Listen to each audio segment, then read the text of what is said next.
Welcome to episode 6 of the CoinSec podcast, where the hum of Bitcoin miners is your soothing background noise to understanding information security around the cryptocurrency ecosystem and blockchain technologies. We are here to help facilitate your knowledge around security and securing these infrastructures and various pieces of the network. Today, we've got a bunch of awesome stories to talk about. We've also got a pretty interesting section about sidechains, which should be fun, to say the least. And then we've also got an extra person with us today. Ralph is actually back too, which is fun. So let me go ahead and introduce everybody. You've got myself, Bo Bullock. You've got Steve Borosh. What's up, Steve? Alive and present. Yes, that's always good to wake up alive. I mean, it's been a long day, so to come and just be able to hang out and talk about coins and stuff is it's good. So glad to be here. Although I have to say, "Waking Up Dead" is probably one of my favorite Make It Death songs ever. And then we got Mike Felch. What's up, Mike? Hey, what's going on? How you doing, dude? I'm doing well, man. Well, sweet. And Ralph is back. What's up, Ralph? What is up? I've come to the conclusion that you have guest host in the lineup, and as soon as I can't make it, you're like, "Hey, yeah, it's good. He's not coming." So I'm like the yeah. You see, yes, I schedule them out on specific dates, and when you don't come, or when normally when you're not here, it's super easy just to fill you in. But on this occasion, I actually had a person with me, Derek Banks, who is here today. What's up, Derek? Hey, how's it going? Thanks for having me. Who is actually doing a talk with me this weekend. So I couldn't just put him in another room while I went and filmed the podcast. So he's just waiting to just change the podcast. Welcome, stranger. Yeah, go Netflix and chill while I go do this thing. Yeah, so actually we're doing a talk at B-Sides Tampa this weekend. And depending on when you listen to this, which if you're listening to this tomorrow, which technically that's when we're going to release this, which will be February 16th, then the next day, if you happen to be in the Tampa area, we're going to have some pretty sweet CoinSec podcast stickers that we can hand out at B-Sides Tampa. Swag. Yes. CoinSec podcast swag is going to be at B-Sides Tampa. Sweet. You only have a 1-day notice. So yeah, it's going to be huge. Or you come to the conference. Yes. If you're going to B-Sides Tampa, find us. So go ahead. I was going to say we have a small budget, so you got to hurry up and get them because it won't last. Yeah, we lost all our cryptocurrency in the last drop. We were weak canned and we sold early, so So I guess we can jump right into the crypto value discussion for this week, which actually it's been a really good week. I think this is probably the first week since we started this show, which was January of this year. So basically a month, not super long, but I'm pretty sure it's the first week since we started it that we actually have seen some upward motion in the prices from the previous week. So for pretty much all of this year so far, since January, it's basically been this downfall, and especially last week. Last week, you heard us; we were in misery because it went down to 6,500 last week. But this week, and 6,500 regarding Bitcoin. This week, we're looking at an overall market cap of 478 billion. Bitcoin is currently sitting at $10,155. Back over 10 grand, guys. Back over the 10K mark. We did it. We did it. Ethereum, I'm actually a little surprised that it's not over $1,000 yet. So normally you have that 10-to-1 relationship with Ethereum and Bitcoin. And right now Ethereum's at 935, which is it's decent, but I really was expecting it to stick to that kind of 10-to-1 relationship where it'd be over $1,000 by now. And you got Ripple sitting at $1.15. So from what I could tell, the primary driving factor for the latest run, which was mainly today and yesterday, was that the South Korean government actually went back on their original statement that they were going to ban cryptocurrencies altogether. From what I understand, they had a petition. So they had this big thing where South Korea, the government themselves, kind of tried to ban it, but then they had this petition with 200,000 people signed it, saying hey, no, this is something we want. This is something we want to be able to do. and please don't block it. What do you guys? And we also had recently Western Union confirming that they're testing Ripple for money transfers today. So I think that continues to push the price up. More adopters, the better for each currency, of course. For sure, definitely. Any other obviously, we've talked about it the last couple episodes about the whole, January every year has been one of those things where it kind of dips a little bit and comes back up. But we saw a very significant spike this last week. Could it just be that South Korea is the primary, motivator for that? Wow. That really gets into such speculation too about, who's really driving this. And I just keep thinking about early days of Bitcoin and thinking the same things and being like, man, it must be, in that point in some direction. That's why, and that wasn't even that much market, or maybe everyone just got panicked. But I feel like as the value's risen more, it's even get harder to point the finger sometimes, right? I don't know. That's just my take. The more it's actually funny too. Totally not in the speculative sense of what I'm going to talk about here in a second. But what's funny is that every time this happens, you see people come out of the woodwork, especially when you see prices hit certain ranges, especially on both downtrends and uptrends. You see people that are either completely against Bitcoin or they're saying it's a bubble. And right now, if you were to go look on Google News or whatever for Bitcoin, a lot of it's oh my God, Bitcoin's a bubble again. It's going to pop soon, And the same thing, I don't know about you guys, but I know for a fact, for the last 5 years, because I've been interested in Bitcoin since 2013, and I've had this sense of I don't overly try to sell it to anybody. I don't sell it to anybody, actually. I don't try to make a point of trying to get anybody to invest. Actually, Mike, probably better than anyone, when I tried to show you cryptocurrency, I didn't try to sell it to you. That's not exactly true. You told me that in order to get involved, that I was going to have to buy this specific ICO. BitConnect, right? BitConnect. To be my friend, you have to buy crypto. Right. Yeah. No, I'm pretty sure I didn't say that, but. No, I know. I'm just joking. So, just a joke. I have a question for you. What got you interested in 2013?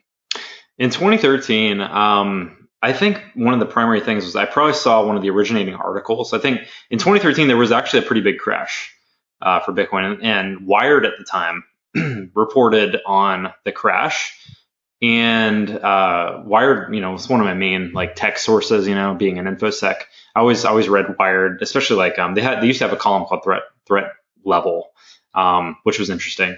And I think seeing what it was initially was something that got me interested, and then got into mining and learned oh my God, I can buy these things that make this currency out of thin air, magic internet money. Actually, I know you have an interesting story about how you initially got into cryptocurrency, Derek. Yeah. So years ago, back in 2010, I was doing incident response for the place I worked at the time, and I ran across malware that after we did a timeline analysis of what the malware did, it was going after a Bitcoin wallet. And no one in the 4-person IR team had any clue what Bitcoin was. And we saw malware that did it, or went after a wallet, and so started looking into Bitcoin and thought, this is an interesting idea.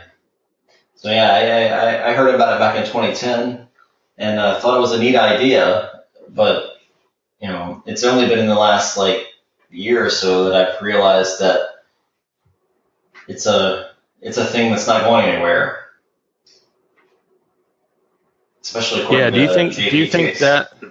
do you think that was kind of holding the InfoSec industry back? Is that everybody was just kind of waiting to see if it was going to stick around or not? I mean, you said you hit it on like a kind of incident response case. So then after that, had you seen it anymore, or did it pick up? And I mean, what kind of brought you back to it then? That's a good question. I mean, I guess I had the idea to start mining and never really got into it. At the same time, I had a little kid, so things happen, you know. Oh, sure. But it's only really been in the last, like, say, year or so that probably when it started getting noticed on the mainstream news, like, oh, wow, that's something that's not going anywhere. Right. Yeah, sure. So, I mean, we keep talking about this every week. The reason we have this show is to bridge that gap. And that's kind of cool. Your story it fits right in, man, that, this whole InfoSec gap we're trying to bridge, and, we're seeing it on assessments and stuff like that. Cryptocurrency, like you said, it's here to stay. And we're going to keep seeing it in our lives as InfoSec professionals, more and more. So it's cool that you're here, and, good stuff. Thanks again for having me. I actually, over the last couple of months, I've been doing more and more research, and I think it's one of those things that is kind of a game changer. And what I mean by that is, like, when you look at, like, technology over the last, like, say, 10 or 15 years, things have become a lot different. And there are things coming in the next 10 years or so that are going to make things even more different. Like AI, automation, and I think cryptocurrency is one of those things. And even here recently, cryptocurrency has made me change my personal behavior. And I think, when you look at agents of change, I think cryptocurrency is one of those things. And the reason I say that is now every time I do research for work, right, or if I'm just Googling something, it's now on a virtual machine, because I don't want to have an ad that mines cryptocurrency in my browser. My host machine no longer goes Googling.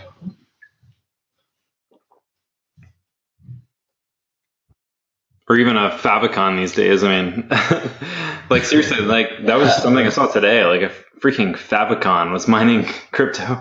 That's crazy. Yeah. Just loading a random website. Well, but so that's what I'm saying, is that it seems that it's a big agent of change, where I think it's been like a curve of catching on and getting more popular, and it's not going to go anywhere anytime soon. Mm-hmm. Forever. Yeah, and I mean, we're talking about what keeps the price going, and I'm looking at Etherscan right now and comparing, like, the hash rate growth chart of the network with the currency prices and the dips, and it just doesn't match. I mean, the mining power is there, and it's increasing daily. Mm-hmm. So the miners are in this and have been, and it looks like that even though the currency dip came in, that it didn't really affect the mining power that much. So it's kind of an interesting aspect to view it from, is that the underlying, power behind the networks didn't really dip with the currency that I can see. So. That is actually a really surprising fact to me. Sure. Yeah, you would think a lot of people would back out. Yeah, absolutely. We talked about it on one of the episodes about how it'd be a great time to buy cards is when the market dips, because everyone's going to start selling their cards to try to make up for their loss of profits. Yeah, I've seen a few in my local Craigslist. I've kept my eye out, but it hasn't been like the dump that I thought it would be. I think the market recovered. It hasn't recovered, obviously, but I mean, it's showing that signs of continued growth and expansion. So, I think people kind of stuck with it. Did you guys happen to see the post about the search for extraterrestrial intelligence and how they're pissed about Bitcoin miners? SETI. Taking all their yeah. Did you guys taking all their power? No. So like SETI legit came out and they're like they can't buy GPUs to search for aliens anymore. Oh, they need to tap into the power of the blockchain. Dude, yeah, they should make a blockchain. Seriously, what if there was an ICO? We should start an ICO. And our ICO is basically, we're going to find aliens. All you have to do is mine this currency. So, and if you have enough of the currency, you get to meet them. Yeah, you incentivize like dude. I remember being like in I don't even remember like elementary school and having like the freaking SETI screensaver. Oh my god, elementary school. Oh yeah, that's right. Heck yeah.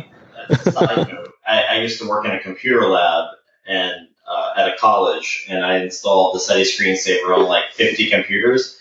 And even though it's probably not true, I like to think that to this day they're still running. No, it's not running anymore. But they're running Monero miners now. It's funny. Yes, exactly. That's right. Now they're mining cryptocurrency. That's probably true. Yeah, so poor SETI, man. They can't get their GPUs. It's terrible. Yeah. So cool. Like I think my initial kind of allure into the industry of cryptocurrency and the whole spectrum of it was a number of factors. I think first, initially, like the first thing that I thought was interesting was first, like, oh, there's this currency that's decentralized from everything else. I think that's probably what a lot of people see initially, right? I mean, now it might be not the same because now you've got a ton of other elements that are more about speculation, about price and all that stuff. But for me, initially, it was the allure of having this completely decentralized currency that no government could touch. That was the first thing. It's a very libertarian view. Yeah, it's libertarian. Yeah. The second thing was from an InfoSec perspective. Now, how do you secure this digital thing, right? Like it's on computers, it's a wallet. So to me, like being an InfoSec person, the second thing I thought of was like, how can anyone secure this thing that is literally on the internet? Which, we all 5 of us on this podcast right now know that we find vulnerabilities all the freaking time. We are all pen testers. We are all in this community where we're literally finding vulnerabilities in the most random crap that happens all the time. So how do you go about securing it? All right. So the third thing is, all right. So Satoshi, who the fuck is that guy? The guy who invented Bitcoin. It's a freaking crazy mystery, and nobody has solved it. That is interesting. Yep, guy or team, guy or team. Gal, exactly, or whoever. Yeah, aliens, whatever, man. It's somebody. It's the great story of our age. Whenever he died, Ready Player One like book wrote. Oh, it's great. Yeah, Derek just said like whenever he dies, there'll be a Ready Player One book or something. I feel like this is going to be a movie sometime too. Like eventually, they're just going to make a movie out of this. Like the legend of with like the Ross Ulbricht Silk Road story, everything. Yeah. So all right, that's 3 things. The fourth thing is just the obviously like I talked about speculative nature and the price and stuff. That's definitely part of it too, because it's an interesting investment. It's like it's early web. And again, I'm not trying to sell this to you. We are not financial advisors. Do not invest in anything without. I'm going to put a picture of snake oil on our webpage. Yeah, please do. That being said, we have an ICO. It's in the works. No, we don't. But I mean, in reality, it's interesting to kind of imagine this being like the next web, right? Like we have seen multiple giant industries grow out of innovation, specifically like the internet, right? Like the internet's one of those big things. A lot of people invested in websites, and a lot of people lost a lot of money too. But like look at like Amazon and Google. If you invested in one of those back in the day, you could have made a lot of money. So all right, so there's a bunch of things that to me it entices me into the industry, and now more than ever, I'm seeing so many people come into it that don't know what the hell they're doing, and they're bringing like a complete lack of security knowledge into the spectrum. And we need to make sure that they're aware of some of these issues. Just like the internet. So do you guys think that we're at Internet 1.0, Internet 2.0, or Web, how they reference it as like Web 2.0? I mean, where do you think cryptocurrencies are right now? I mean, if you guys had to take a random guess. I think we're past one. Cryptocurrency 1.0. Yeah, I think you're right. Or maybe more along the lines of blockchain 1.0, because I mean, yeah, because like trying to describe it in web terms is not probably the right terminology, because it's a completely different technology. So we're like in the GeoCity days, right? Or Angel Fire. I actually had a GeoCities webpage. Just I mean, we're actually dealing with websites with the counters at the bottom with the visits. That's where we're at right now. Well, yeah, no, and so that's sort of what I was saying, was that the technology in general moves fast. And I have little kids, and I often think about what it's going to look like when they're older.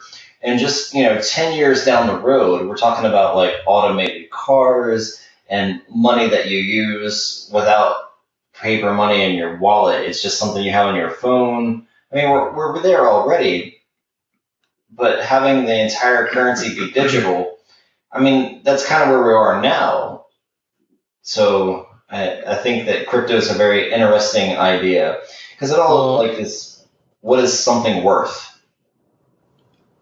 And I think that's really when I started. And that varies by regions too. Oh, sure. Like how people value stuff. So what I think really, I think you're on the right track. And I think what's really cool is when banks, hopefully, banks adopt cryptocurrencies more, and then you can freely you could go anywhere and use whatever currency you want, and it auto trades it and auto translates it or whatever, So I think that's kind of where we're going, these fast transactions, and I think it's really going to innovate stuff. Yeah, you're right. So do you see a time where there's thousands of currencies and like an auto currency exchange, or does somewhere down the road does there end up being like one currency? Well, I mean, I think we're going to see soon we're going to see a dramatic fall in the amount of valued cryptocurrencies. It might not be soon. I would give it 2 years. I think. But at some point, people are going. A lot of these coins, we call them S coins, are just going to go away. They're not going to make it. They're not going to survive. And we're going to come down. Yes, we're going to have a core set of coins. We're still going to have some altcoins, but I think the landscape's going to, with regulation and all that stuff, I think it's going to bring a bit of a healthier market, but it's going to whittle down the amount of coins out there. So I don't think it'll ever go to just one currency. I think different people, different countries, different ecosystems will want their own currencies, but they'll want to be able to freely trade between them. So that's what really gets my attention, and hopefully we'll talk about it on another episode, but is about atomic swaps. We can actually, later on tonight, I mean, when we'll talk about the sidechains, we'll talk about that a little bit, but yeah. So, I mean, really cool stuff out there. So I have a follow-on question to that. So let's just assume right now that everyone's currency, like every yen, dollar, euro, was a blockchain cryptocurrency that was backed by a nation or a group of nations. What happens when it's like a voting machine and there's a flaw found? Well, that's the great thing about the blockchain, and the great thing about, I think you're talking about kind of like a 51% attack or something like that, where maybe somebody takes over the network or a flaw in the network and it overwrites the original blockchain. I think we're seeing protections against those types of things come. So I don't think really that's going to be an issue in the future. And there's some coins that use distributed proof of works and stuff like that to keep things like that from happening. So, I mean, yeah, it's a changing landscape, but I don't see that being the future issue. So what you're saying is voting machines should use blockchain? Actually, I mean, yeah, I mean, well, I mean, you think, yeah, it's one of the best applications of this technology, because it is an immutable thing. You cannot modify it. The only thing you could potentially modify is the input, right? So if you were to hack like the person who's actually inputting vote, right? Then you could potentially modify it, right? Which would be like, all right, so let's say I hacked like the pencil somebody's writing with a vote on a kiosk. Like, how would you do that? Right. The time of data input is where you have to be. I mean, is our current voting system, is it more secure than a blockchain technology? No, it's not. I mean, like, I mean, do we even honestly? Think do we about know? it. It's state by state. Yeah. So each state runs their own voting thing. So to get something like a blockchain tech to tie them all in would I don't know, it would freak out some states to give up that control, I think. But wow, we're going way off on. I know they just started asking questions, though. They started asking about voting machines, like, hey, we're going to put them at DEF CON. Hey, they might not be secure. So yeah. Sure. No, I mean, I think I wasn't a believer before, but the more white papers that I read, I think the more I am on that applications like that would be feasible for blockchain technology. Oh yeah. Yeah, so back to the original question though about there being one specific coin. The answer is definitely no, because all these other side coins, I mean, I hate to say side coins, but altcoins, whatever you want to call them, all these different cryptocurrencies that do specific tasks, they do it really well because they are focused on that specific thing, and they're trying to solve a specific problem. And I don't really see any any certain coin solving everything. So Ethereum's a great example of solving a lot of things. They have quick payments, they have smart contracts on top of it, but I don't see them being like the most secure. I mean, maybe there's plenty of people that are throwing out smart contracts that are really insecure. And whereas Bitcoin, you don't have that problem because you don't have smart contracts that are on top of it. I mean, you can do that with the sidechain, but Bitcoin's like, to me, is going to be like the gold, right? Like it's the store of value. Ethereum, you've got the smart contracts, you've got the dApps, you've got Ripple over here on the other side that's really trying to work with like banks and trying to be more centralized and trying to just integrate blockchain into our everyday lives. There's so many different applications to all these different currencies and what they're trying to accomplish. I don't really see any specific one just like, becoming like the only one there. You know what I'm saying? True. And that's a very good point. And I think along with that, the ecosystem will continue to change because there's only finite amounts of certain of these coins. And then you think about it. So when the mining power from Bitcoin dries up, where's all that mining power going to go? Where's the next coin? And then it's going to be a chain reaction, right? So as networks get more difficult, as hash rates go up and coin reserves dry up and those resources move around to other coins, it's going to continuously change. So yeah, I don't see that just landing on one coin and just staying there. Yeah, it's actually a good point you bring up with like the mining power. So there's been a lot of like effort trying to drive towards this whole proof of stake theory instead of proof of work, which doesn't actually require mining, right? And it's going to be interesting to see where that goes for sure. Like you mentioned, like, all right, so like when Bitcoin dries up, right? Like the mining of Bitcoin.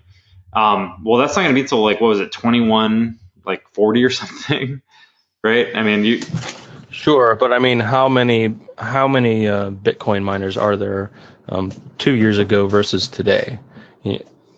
It's dwindling, and it's going to continue to dwindling because only the people that can play in that arena right now are the mega rich, basically. If you're mining Bitcoin, that's a great point. Yeah. So, but all right. So on that point, so like big companies like Bitmain, what are some of the big groups? Like there's a lot of big pools out there. Like is Slush Pool still a big one? I would imagine. So right now, BTC.com is 25.8% of the blockchain hash rate for Bitcoin. Right. But and then it's Ant Pool, BTC Top via BTC, and then Slush Pool. But those are all pools. So you have individual miners part of that pool, right? Oh, sure. Yeah. And I don't know if I could see into that right now, but yeah. So I mean, I would imagine those aren't just, individuals just owning 25% of the Bitcoin mining network. I mean, hey, if they do, that's pretty crazy, but yeah, I don't know. I think each pool probably has only a handful of really big mining farms, really, I would think at this point. I think the difficulty is up there to where, you can't just go buy 100 GPUs and really steadily mine Bitcoin, for any value. Those days are gone. So I don't know. I just think, it's good thinking. It's hard to predict where this stuff is going, right? Well, and even with like Samsung now, like Samsung is signing on to build ASICs. Like what is going to happen in the next 6 months after Samsung starts manufacturing ASIC Bitcoin miners from their freaking Samsung shop? Like, dude, you're going to be able to walk into a Walmart and buy a Bitcoin miner. Guaranteed it. Is this going to be in the S10, the new phone? Is it going to mine? In the S10, yes. Yes. Please. Well, hey, an ASIC in the S10. AMD now has I think the new Ryzens, or what is that? It has their graphics chip built right into it, the Vegas. Awesome. So you could make a CPU /GPU like mining farm based out of slidable racks. Keep it low. Like, I mean, you're talking mini boards here. blade systems. Yeah. Just farms of blades. Since they're introducing this right into the chips. No way. I'm just gonna Samsung's going to be a game changer. Yeah, I'm gonna get Raspberry Pis. That's what's gonna do it. It's the Pis. Actually, you know what they should do? You know what? They should just make Raspberry Pis with ASICs on them. Why don't we just do that? Just sprinkle a couple ASICs on there to subsidize. Not get any more than ASICs. Nice. Yeah, it'll be the Raspberry Pi 4 with ASIC technology. Nice. All right, guys, let's move on because we got to get to the main event. First off, let's do some security news, and then we'll get to our main event. So this week, one of the main things that happened this week is Bitgrail, cryptocurrency exchange, got hacked. They were an Italian cryptocurrency exchange, and they announced a 17 million nano cryptocurrency were stolen, which is actually worth over $170 million. So nano, if you don't know that term, they were actually previously Ryblocks, which if you've ever been on Reddit, will know that Ryblocks or Rayblocks have been pumped and shilled like crazy on Reddit for a long time. So $170 million worth of cryptocurrency stolen from Bitgrail. And so their owner, Francesco the Bomber Ferrano, said that they cannot refund basically anybody because they only have 4 million nano, which is only worth $40 million. So there's a little bit of controversy there between Bitgrail and Nano because apparently the owner of Bitgrail tried to get the Nano guys. He was like, hey, so like, could you do this like, like what Ethereum did to the DAO and just kind of erase this whole thing. And Nano team was like accusing him of trying to just cover up this whole hack, which is, I think is kind of interesting, but yeah. Yeah, we're going to see more of this. It seems like every week. So they say the issue didn't exist on the protocol layer, but focused directly on the Bitgrail exchange. So what does it sound like their hot wallet was another hot wallet was hacked maybe? So it sounds like. Yeah, I mean, I'll venture a guess. But why did they have so much of the hot wallet? That gets into the issue with the liquidity of exchanges. They have to keep that stuff on hand to be able to make those massive transfers. So I think in the future, that's me projecting with my time hack, is that we're going to see decentralized exchanges. So not just you'll go to a central exchange, it'll be more of peer-to-peer exchange, in kind of more a decentralized way. So I think we'll see that in the future instead, and that'll keep a lot of this from happening, especially with atomic swaps. I mean, if I can trade with people like that, why would I need to go front my money on an exchange? That's true. That's a good point. Mm-hmm.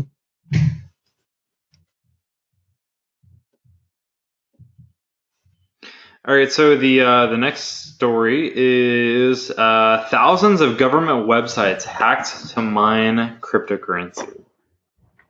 So apparently, there are a bunch of sites that got hacked. Over 4,000 websites were hacked, injected with a cryptocurrency mining script that apparently here's some of the ones that were included. So the United Kingdom's National Health Service, the NHS, the Student Loan Company, and the Data Protection Watchdog Information Commissioner's Office, so the ICO, Queensland legislation, as well as the U.S. government's court system, all hacked to mine cryptocurrency. No. So this is one of those things I was talking about earlier. Was as a pen tester, at what point does me getting access to your environment and running a cryptocurrency miner become a risk to your business? Like, is this something that we should start thinking about that should be included in a pen test? Is like, look, I can get into your environment and I can run a cryptocurrency miner, and that's a risk to you. Because it seems like ransomware is on the decline, and now mining cryptocurrency is the latest hotness. Well, yeah, I mean, if you mine cryptocurrency on these sites and they shut them down, they're not going to even go after these people. They're just like, yeah, we kicked them out.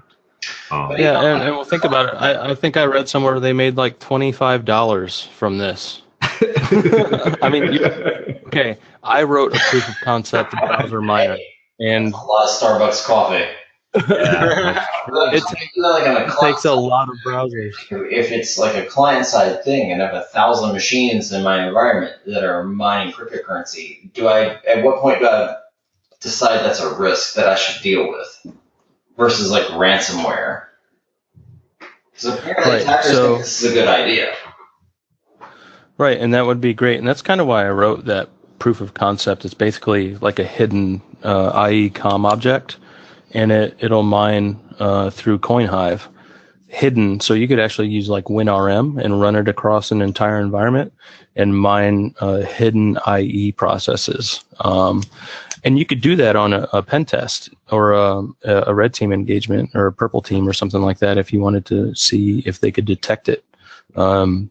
You could do that on an engagement. Yeah, certainly. I think you're right. We need to be introducing things like this into our offensive engagements to test our clients. It's important. It's the next gen. I mean, how do you handle their incident response? How do you test it if you don't actually bring these types of things into their environment? So what do? You start sending phishing messages with like Monero miner payloads, and you just accept the profits and kind of throw it? No, I think something like this should certainly be done in a controlled manner. They give you a PC to work from, kind of like a white cell, and do everything from a controlled manner. You don't want to be throwing somebody else's cryptocurrency miner around a network, obviously. Well, think about ransomware in general. I mean, ransomware in general has been around for a while now, and we don't try to demonstrate ransomware on the network for the most part. Yeah, but no, that's true because it's detrimental to the environment. But something like browser mining, you could actually exercise without taking out an entire share, and locking out all their people from their documents and stuff like that on accident. So, but if I want to, I think it's a viable platform to test from. Yeah, I've talked to some other internal red teams that I think would be willing to do that. Like I said, in a controlled environment, you don't want to be throwing XMRig across your domain. Oh, let's see if this works. Well, not a good idea. So I think that the ransomware example aligns kind of with a pivot test where I can get to data and I can see documents, where this is a little bit different kind of a thing, right? And I totally agree that just like in my pen test life now, I don't ever run code that I don't know what it does. But I guess from a risk perspective, I think this is something that should eventually be talked about with clients because it seems like it's starting to shift. Yep. Yep. And like I said, a controlled environment. Let them provide a laptop and, take it off. You wouldn't have to take it off the network, but just, run your stuff right on there. And in a controlled environment, it keeps you from having to deal with all the aspects of trying to phish people and all that. So I think that would be the way to go. Yeah. Cool. Let's move on to the next story. So the next story is actually that it's actually a really, really interesting story about where the dark web is going in terms of cryptocurrency. So I mean, in the history of cryptocurrency, you typically have Bitcoin in the forefront just because it's been there forever. And when you look at doing illegal stuff on the internet, Bitcoin's one of those things that a lot of people like generally looked at as using as a payment for doing something illegal or illicit.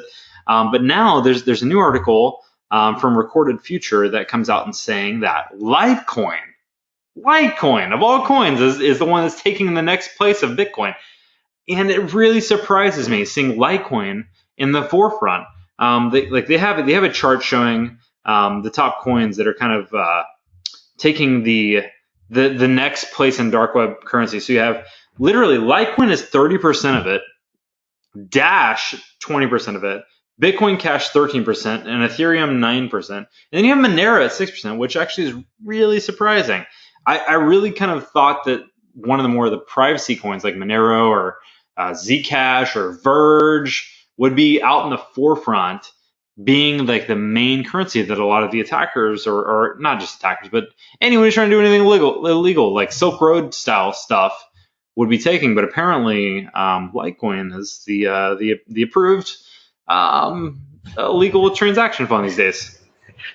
The organization of criminals have approved Litecoin for this transaction. Yeah, right? It's crazy. I do think it's interesting because there's no extra security for Litecoin, right? I mean, maybe they're mixing it more with Litecoin, or maybe they're taking Litecoin in, mixing it, going out Bitcoin. Most of the major exchanges that you could convert to dollars will let you use Litecoin. I mean, I don't know though. It seems like I would probably try to sell it on the streets though, as opposed to trying to go through like a bank to realize my gains. But I mean, I don't know. I don't know how you're not getting caught. Maybe they're just using that chain because less people are looking at it. So that could be.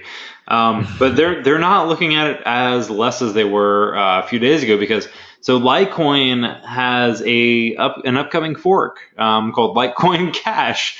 Just like Bitcoin had Bitcoin Cash, you have Litecoin Cash. Gotta get in.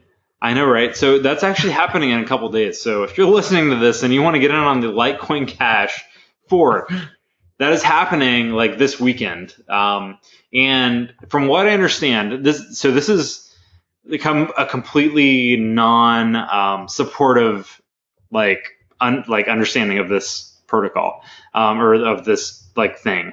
So Litecoin is a script-based hashing algorithm. So you can mine Litecoin with script miners. What they're doing is actually switching over to the Bitcoin hashing algorithm, so that old school Bitcoin miners that you might have in a back room that you used to use can now work. So they're now switching over to SHA-256 as of this coming weekend. So you're gonna have Litecoin Cash, which will now be mineable via your old school Bitcoin miners. Yeah, which is kind of an interesting concept, but there's a shit ton more of them. So you have Litecoin, now you have Litecoin Cash, and Litecoin Cash is basically a 1 to 10 ratio. So any Litecoin you have in your wallet, let's say I had 30 Litecoin in my wallet.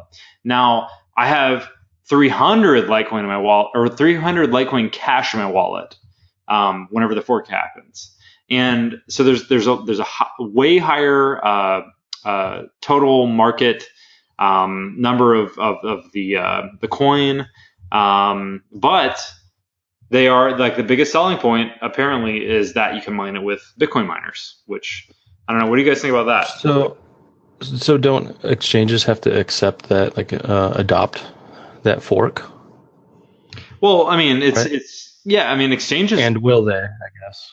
Yeah, well, so that would be if you kept your Litecoin on an exchange, though, right? It's just like what happened with Bitcoin and Bitcoin Cash. A lot of the exchanges, like Coinbase, took months. They took months to actually integrate Bitcoin Cash into Coinbase. But when they did, they actually gave the value that the Bitcoin owners that had Bitcoin on Coinbase the same amount of Bitcoin Cash that they owned. The relevant amount. Right. Yeah, I just bring that up because I remember there were some exchanges, I believe, that didn't said that upfront that they weren't going to abide by the fork. So I'm just curious, like maybe if there were cases with Litecoin that was the same issue. I hate to like put this on a podcast, but I'm very anti-fork for the most part. Sure. If you look at the history of forks, right? Like you have Bitcoin and Bitcoin Cash. Bitcoin Cash, I don't think does anything that is special. That is different from Bitcoin. You look at Ethereum. Ethereum Classic decided to basically cover up what happened with the DAO. Well, Ethereum previously covered up what happened with the DAO, and now they're Ethereum Classic. The solid chain that didn't modify anything they were doing is now Ethereum Classic. But now you have Ethereum, which completely reverted what happened with the DAO and just basically like, oh, somebody hacked a bunch of money, so we're going to just revert that and give it back to the people. I don't know if I agree with that because I think a blockchain is supposed to be kind of immutable. Like you're not supposed to be able to change it. Like so there's not supposed to be some organization that can just change what happened in history. So I mean, I would definitely agree with you there. That's right. I mean, you expect them to be, like you said, basically immutable. But if you're going to change the base, it should be something worthwhile that you would change to. Sure. I got my prediction though. I bet you Litecoin Cash blows up in price. For sure. I'm not saying it has a reason. I'm just saying it will. I mean, it'll probably crash it too. But no, because of that, Litecoin has blown up in price. Like this last week, Litecoin has doubled in price in the last 2 days because of the Litecoin Cash. Yeah. So, we'll see what happens with that. I guarantee you that after this weekend, Litecoin probably drops a lot because people are just looking to get that extra Litecoin Cash. Is it going to tie into the dark web community then again? Like the story? Is the fork going to affect people using it? I really don't get why people are using it on the dark web. I mean, why aren't they using Monero? I mean, they're already using it for malware. They're using it for private payments. Why would you use Litecoin when there is total attribution to where it's coming from?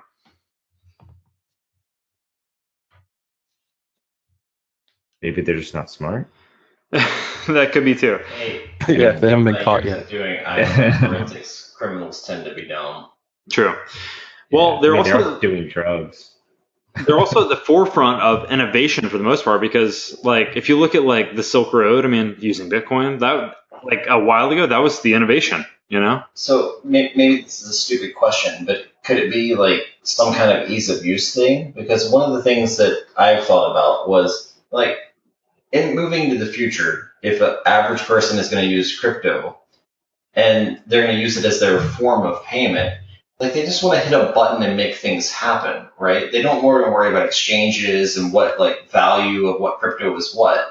So could it be one of these things where they're just using it because it's convenient or because it's easy for them somehow? Yeah, but how? I mean, shit, I don't know. Well, maybe the fact that these exchanges are accepting it as a fiat. That actually brings up a great point. I mean, Steve, like when I tried to set up the Verge wallet, it took freaking forever to set up the Verge wallet. Pretty much, right? I mean, you had somebody else, like one of your friends, that set up in 24 hours, and I mean, it could just be like internet connection thing, So for Derek, who doesn't know, we set up a Verge wallet, which basically the wallet downloads the entire blockchain over Tor. Yeah, which takes time. And it's its own blockchain, but it takes time, and that was something that took a lot of Wait, so is it the Bitcoin blockchain over Tor? No, it's a Verge. Verge is the currency. Yeah, all right. Yeah, completely different cryptocurrency. Gotcha. I was looking up on Verge, and that I think you can download a copy of the blockchain. Not that over would have helped. Tor. Yeah, so there's like a single link and you can actually download it. Yeah. Oh, God. Yeah, it's like a torrent probably, and But then it's not over Tor, man. I'm not secure. I know. It's updated daily too. But yeah. All right, let's move on because we're running out of time. All right, so drive-by cryptojacking campaign and Android. I think this is something Steve sent. Maybe not. Yeah, actually, kind of an Android reverser friend of mine sent that to me. I thought it was interesting that we're going to see this bridge into the mobile space as well, especially the more powerful these mobile phones become. And if in some point in the future, if people integrate GPUs kind of into mobile phones, kind of like AMD is starting to do with their Vega line into their CPUs, I think we'll see that spur a whole new line of crypto jacking and crypto malware and ransomware and stuff like that on phones as well. I think we're going to see absolutely a lot more of this. Well, when you talk about amount of computing power on the planet, Android 4.4 phones are probably up there somewhere in the top 10. Oh, sure. Yeah. Combine them all together. Definitely. I mean, I often have thought, and years ago, standing in line at the grocery store, I realized that smartphones were the computer for everybody, right? I mean, everyone's standing in line at the grocery store looking at their smartphone, and now all their kids are also looking at their smartphones, right? So, if you can get malware on a build of a phone, then there's a lot of computing power there. Yeah, and how many people are really going to notice that their phone is mining cryptocurrency? They're just going to complain it's not loading fast enough right now. Yeah, it's not fast enough. I need to get the S12. The internet's not working. Yeah. Well, no, the internet's gonna upgrade. a little slower, so they'll go to their friend that fixes computers who's going to go, I don't know what the hell's going on with this thing. It's, yeah.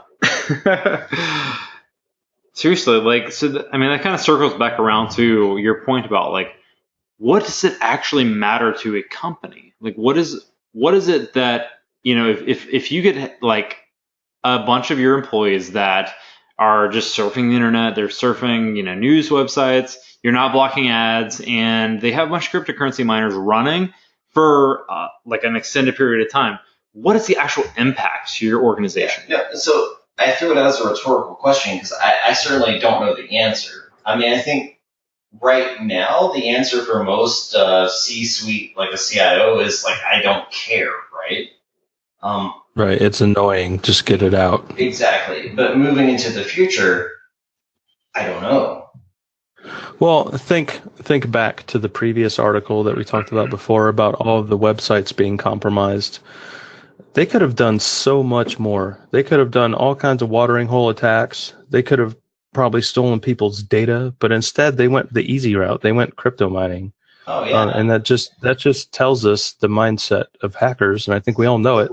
It's lazy. Let's just as easy as possible, right? That is a very valid point. At a previous place I used to work, I thought if you really wanted to hack a good swath of us, just go to the local news site and hijack something there and make a watering hole attack and money.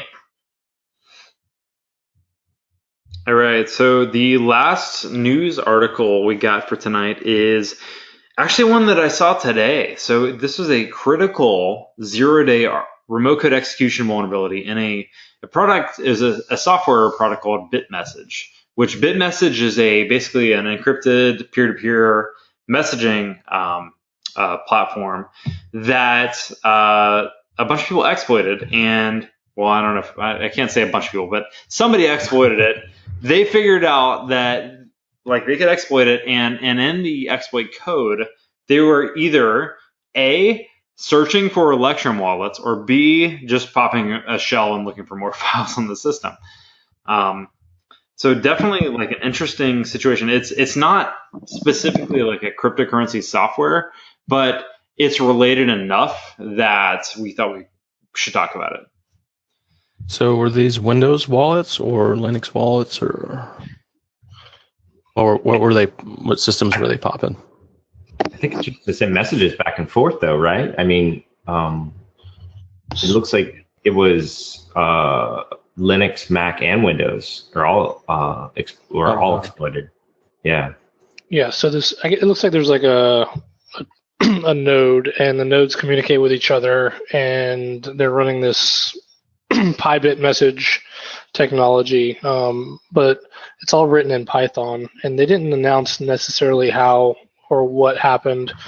I dug in today, looking at the Git commits on what they did and reversed their patch, and it looks like what they're not saying is the user supplied data that's being passed in specifically in the message is being used in the initialization of the object that gets created for that message.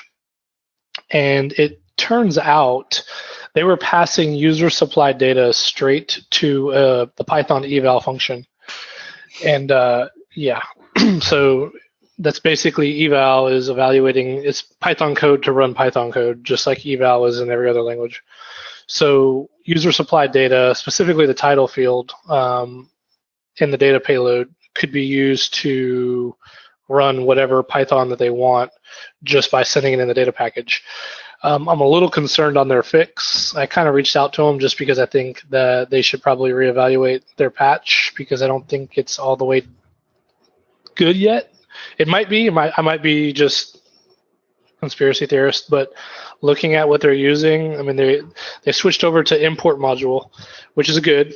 So import module is a Python class where you can import other Python functions as a library and use that code kind of within your code. But the way that they're doing it is you still have control over that data payload that's being passed in. The only difference is they're prepending the data payload with message types dot, which basically would mean that it's going to import another file from the file system. But the thing is, sometimes you can manipulate the init functions in other libraries to do certain things.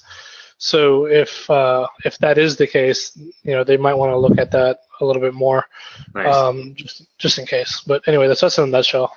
Heck yeah, that's so hey, Bitmessage, if you are listening to this, we might have some help for you. I mean, you're asking for help on your website, so yeah, if you are interested in us helping you, I see the section security audit needed. Bitmessage is in need of an independent audit to verify security. So, hey guys, open invitation. If you need help, we're here. Also, I know a company.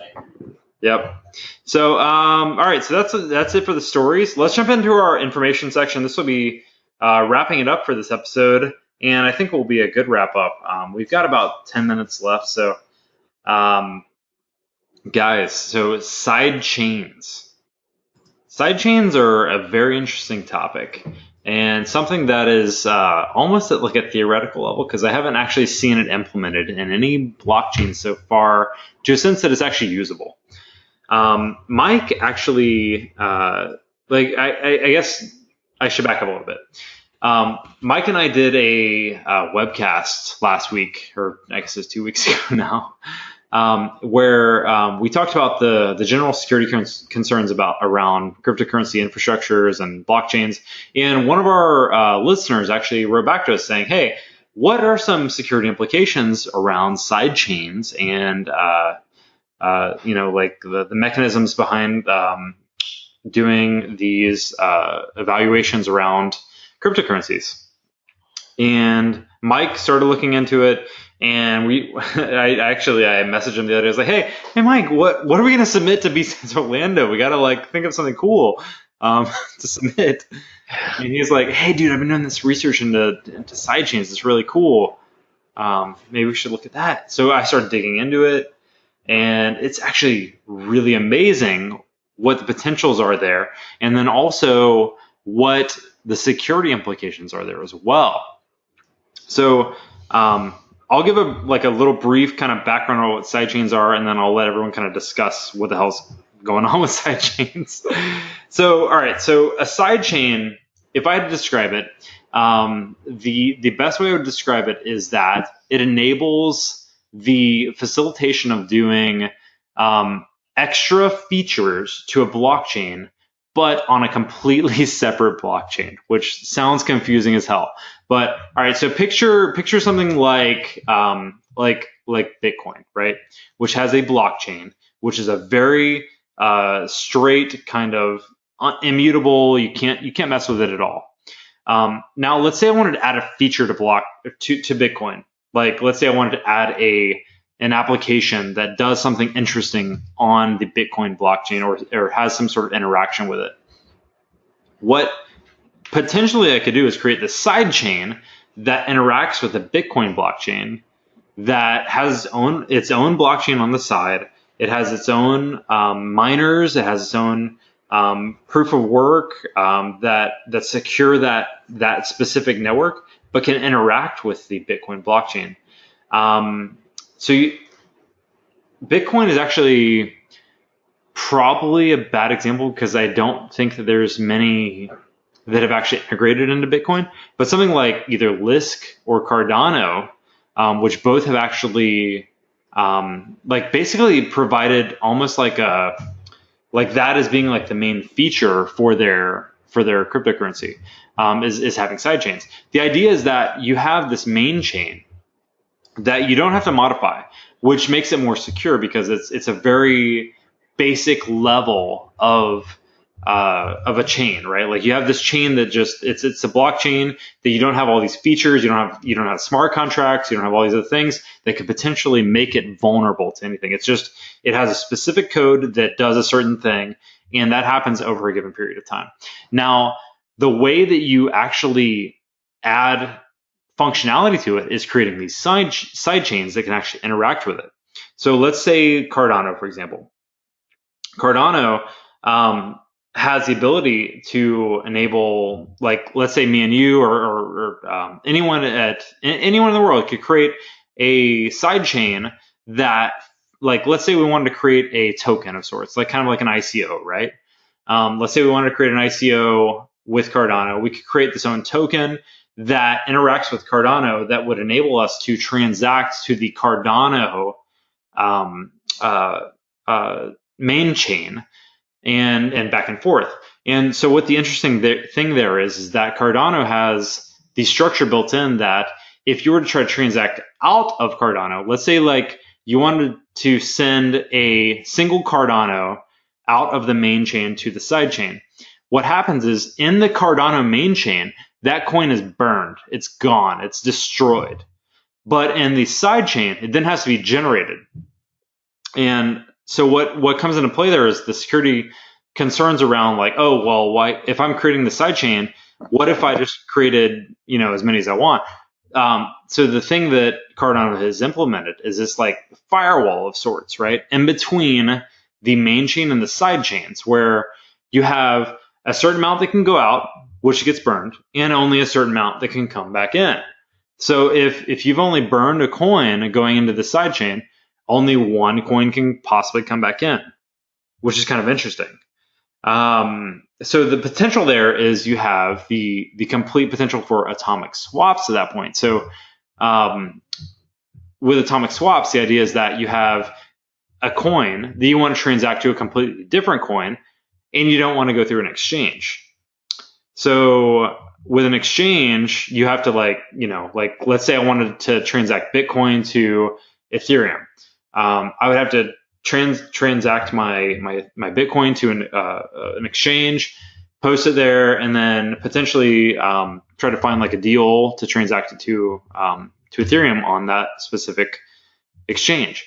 With atomic swaps, all I have to do is know that I want to transact it to Ethereum, and it all happens at the sidechain level within the two blockchains. So there's definitely some security concerns there, right? Because like I have specifically done a little bit of research, at least, into trying to figure out whether or not anyone has done any other research into finding security vulnerabilities or potential attacks against these side chains that are alongside other blockchains. And I haven't seen a whole lot of stuff there. So, guys, what are your thoughts? Yeah, I was looking at the simple payment verification. I think that's kind of like the core of the sidechain, isn't it? Where the transaction is actually made and verified via the headers instead of downloading the entire blockchain. So I think it downloads the header of the other blockchain that it's looking for and verifies that the transaction is in there and doesn't have to download the whole blockchain. That's kind of the thing behind the simple payment verification. I think if there was anything weak, it would be in manipulating that kind of focal point. But like you said, I've been looking around. I haven't seen anything. I think it would take a little bit more research. Obviously, it's pretty interesting. Anybody else looked into the security of side chains? I was looking at a little bit of it, and it seems like there's definitely some growing pains with the side chains and implementing them across. Because they're having to hold the funds in a kind of like a middle wallet, right? They're kind of like holding like an them up escrow account. Yeah, right? It's kind of like an escrow account, exactly. Yeah. And I think there's a lot of great things that could happen out of the side chains, but I don't know. I think that from strictly security, right? We don't really know where that's all going to run out, and there already have been a couple different attacks that have been talked about that don't necessarily have a solution yet. So I guess we will see. But well, I think from what I've been seeing, and I've seen some other coins, I think like Komodo, that uses side chains and allows you to spin up basically your own coin on the side. They have protections built in place. I've been reading their white paper. No way am I promoting Komodo, but some interesting technology in there and protections from some of these attacks.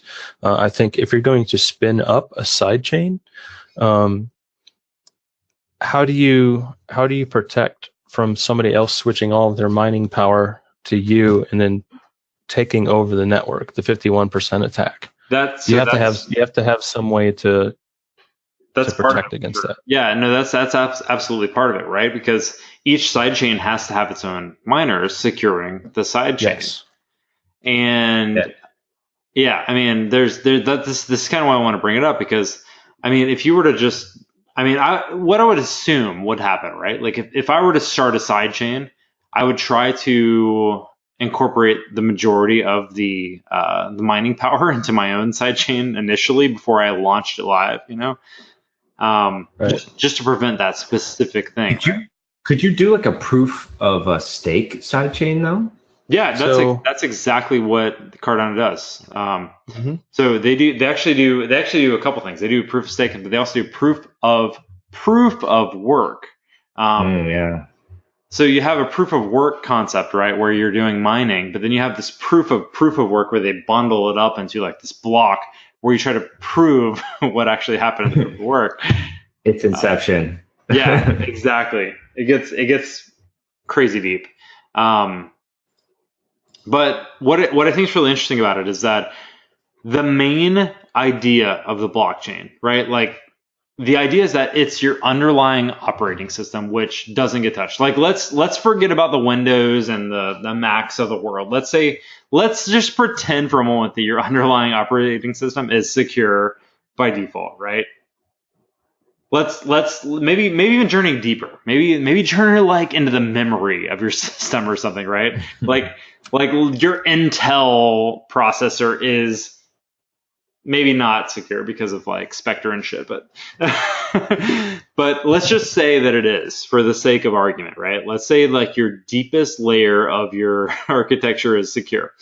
That is what That's what your main chain would be in this sense, right?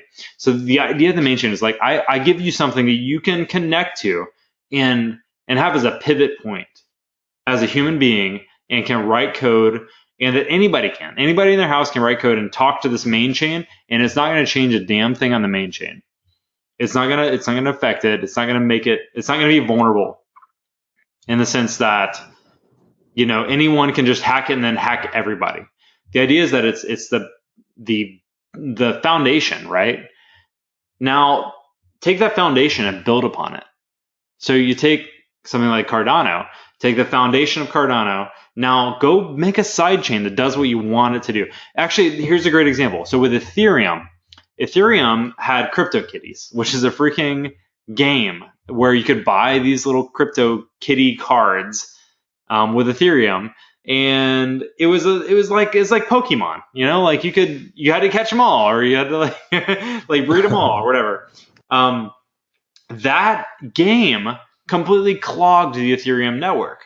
Now, what could have happened is they could have created a sidechain with another currency, and made that entire game in a sidechain that wouldn't have clogged the main Ethereum network. So if I were to send Ethereum to you, it wouldn't have been an issue. But the fact that it was all in the same network was a problem.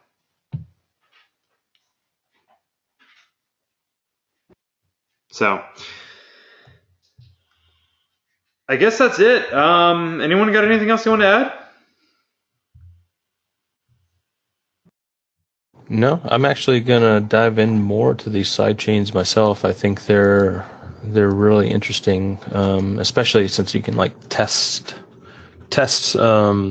technologies and stuff on the side chain without, like you said, without affecting the main chain. I think there's a lot of applications for that, and I think I like the mining side of everything. So it's interesting to see how this is going to affect that, because I think each chain is probably a little less profitable mining than the upper chain. I'm not quite sure yet, but I think that's kind of how it's looking. But still, you have to have the miners there to verify the proof of work. And I've seen some other things, other ways to do that. So I think there's a lot of work to be done in this space, and it's some cool stuff, especially security wise. I think we'll see some stuff attacking that simple payment verification in the future as well. Absolutely. Well, hey, Derek, thanks so much for joining us. Thanks for having me. And thanks, Derek. And Steve, thanks for having you, man. Always. And Ralph. I made it. And is Mike still here? Yeah. Thanks, Mike. It's all good, dude. Well, I really appreciate everyone listening. I'm actually really freaking glad people are listening to this stuff, man. This is awesome.